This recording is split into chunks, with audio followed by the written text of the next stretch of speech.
Hello guys, welcome back to my channel. Day 18 Bigg Boss promo చూసినట్లయితే ప్రభావతి 2.0 గేమ్లో Nikhil team ఎక్కువ ఎగ్స్ని కలెక్ట్ చేయడంతో నిఖిల్కి అయితే బిగ్ బాస్ ఒక ఆఫర్ ఇచ్చేసాడు. ఆపోజిట్ టీంలో ఒకరిని ఎగ్జిట్ చేయొచ్చు మీరు అని. సో నిఖిల్ టీం అయితే ఎవరైతే ఫిజికల్గా స్ట్రాంగ్ ఉంటారో నబిల్ టీంలో ఫిజికల్గా స్ట్రాంగ్ ఉన్నది తనని ఎగ్జిట్ చేసేసాడు. దాన్ని బిగ్ బాస్ నబిల్ని సంచాలక్గా సెలెక్ట్ చేశాడు ఈ గేమ్లో. ఈ గేమ్ ఫిజికల్ అవ్వడానికి మెయిన్ రీజన్ వచ్చేసి సోనియా అండ్ పృథ్వీ. ఎందుకంటే నిఖిల్ చెప్పాడు మీరు మా దగ్గరికి రాకండి, మేము మీ దగ్గరికి రాము అని.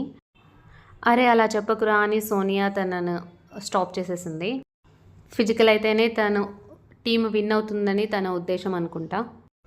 నబిల్ కూడా నువ్వు వాయిస్ కొంచెం పెంచుతున్నావు, నువ్వేమైనా డానా బిగ్ బాస్కి, నేను రెస్పెక్ట్ ఇస్తాను, నువ్వు రెస్పెక్ట్ ఇచ్చి మాట్లాడు, అంత గట్టిగా మాట్లాడొద్దు అని అన్నాడు సంచాలక్. బిగ్ బాస్ ఇలా ఫిజికల్ అయ్యే గేమ్స్ పెట్టకపోతే బాగుంటుంది. ఎందుకంటే ఇలాంటి గేమ్ వల్ల కొంతమంది వీక్ కంటెస్టెంట్స్ వాళ్ళు అన్కంఫర్ట్గా ఫీల్ అవుతున్నారు. Thanks for watching.